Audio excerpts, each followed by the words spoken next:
As notícias com Matilde Malva Sabino. Donald Trump reúne esta noite a equipa de segurança nacional para discutir os próximos passos da guerra no Irão. Em cima da mesa, a hipótese de serem retomados os combates. A notícia é avançada pela Axios. 3 norte-americanos com conhecimento do processo avançam que vão estar presentes nessa reunião: o vice-presidente norte-americano, J.D. Vance, o secretário de Estado, Marco Rubio, e o secretário de Defesa, Pete Hegseth. A liderança norte-americana está a equacionar retomar o projeto de Liberdade, a operação norte-americana destinada a escoltar navios pelo Estreito de Hormuz, que foi, entretanto, suspensa. Outra possibilidade é retomar os bombardeamentos. O Irão já avisou que as Forças Armadas do país estão prontas para dar uma resposta à altura a qualquer agressão, e o Wall Street Journal escreve que os Emirados Árabes Unidos terão realizado ataques secretos contra o Irão em abril. Entre os alvos estará uma refinaria de petróleo na ilha iraniana de Lavan, no Golfo Pérsico. Nos Países Baixos, 12 profissionais de saúde estão em quarentena após errarem o protocolo de atendimento de um doente infectado com antavírus. A informação foi avançada pelo jornal francês Le Monde. Os profissionais terão de cumprir 6 semanas de isolamento por precaução, apesar do risco de infecção ser considerado baixo. Os erros aconteceram durante procedimentos de recolha de sangue e urina do paciente infectado. Chegaram esta madrugada aos Países Baixos os últimos 2 voos, com um total de 28 passageiros e tripulantes do Ondius.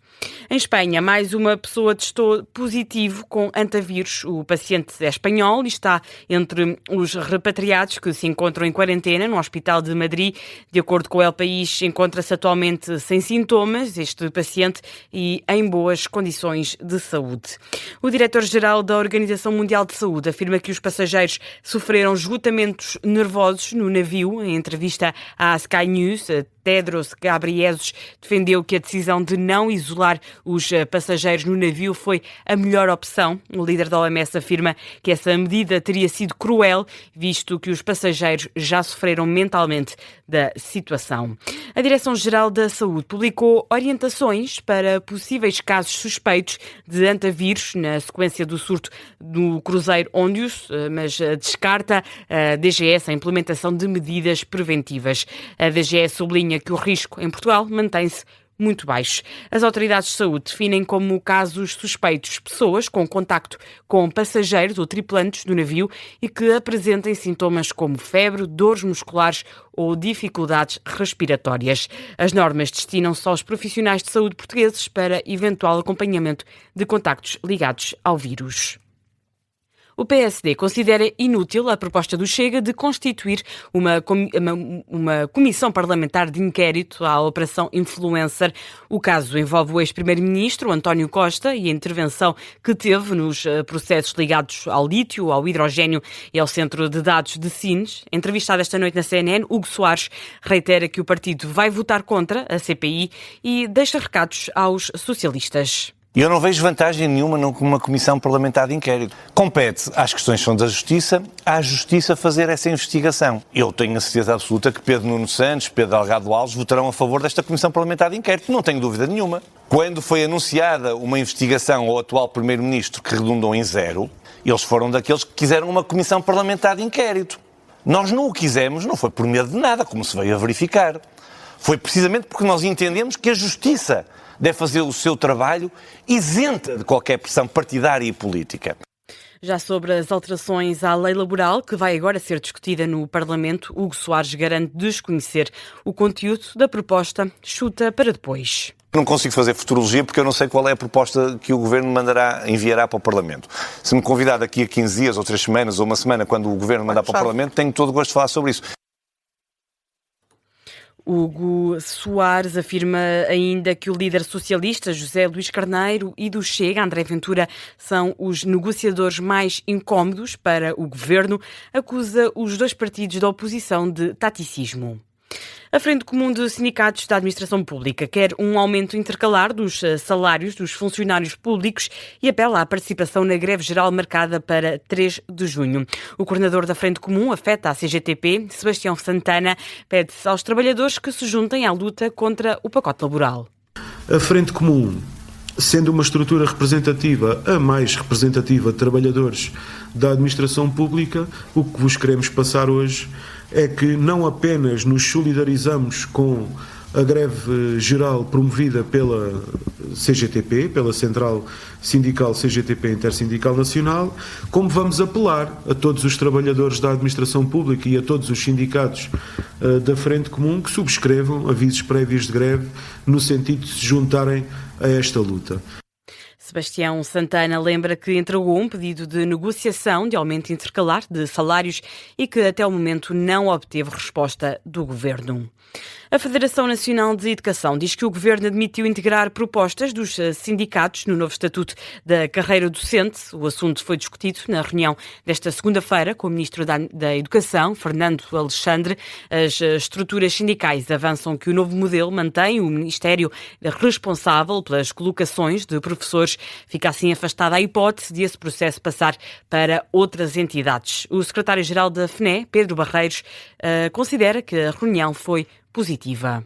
Conseguimos fechar já a grande parte do articulado. O que ficou em aberto foi o artigo 6º, que é precisamente este das prioridades.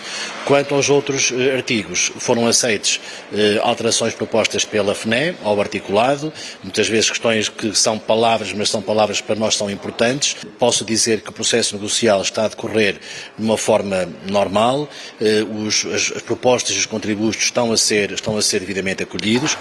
Pedro Barreiros da FNE. Já o secretário-geral da FENPROF, Francisco Gonçalves, diz que está nas mãos do Governo alterar o motivo da manifestação marcada para sábado.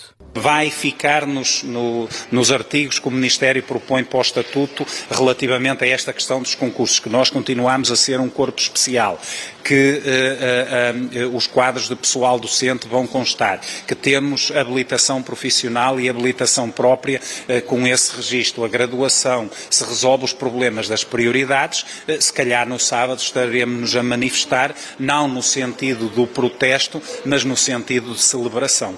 Francisco Gonçalves, secretário-geral da FENPROF, num registro da RTP, a tutela propõe que os concursos do novo Estatuto sejam realizados de forma contínua e automática ao longo do ano, permitindo que os docentes se candidatem em qualquer momento.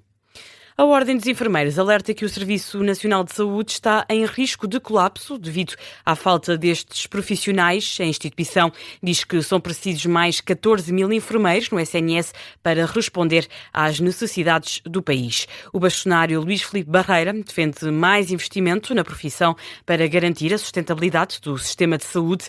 A Ordem avisa que os profissionais estão exaustos, desmotivados e sujeitos a um enorme desgaste, o que também tem alimentado a imigração de enfermeiros portugueses.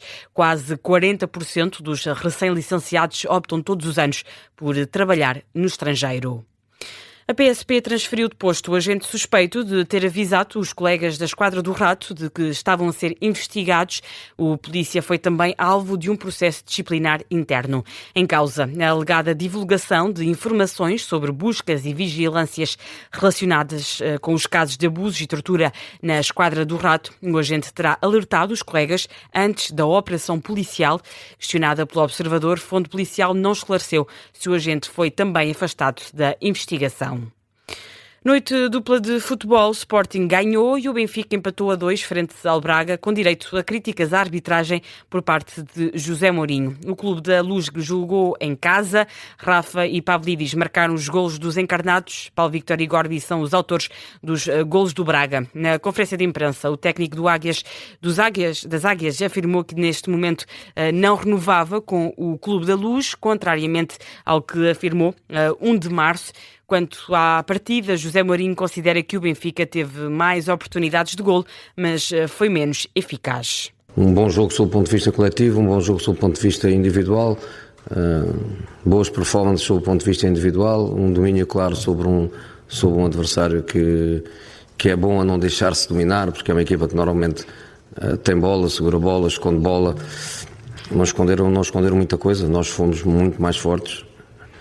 mas não ganhámos. E quando não ganhas e perdes quase um objetivo, é difícil dizer que fizemos um muito bom jogo, mas o meu feeling hoje é de satisfação relativamente aos jogadores, ao esforço que fizeram, àquilo que puseram em campo em termos de qualidade.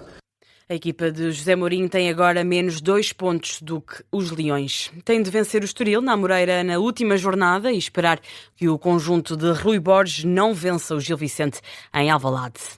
Noutro jogo, Rio Ave Sporting, 4-1 para os Leões em Vila do Conde. Os golos de Luís Soares, Gustavo Mancha, Francisco Tricão e Kenda deram a vitória aos Leões.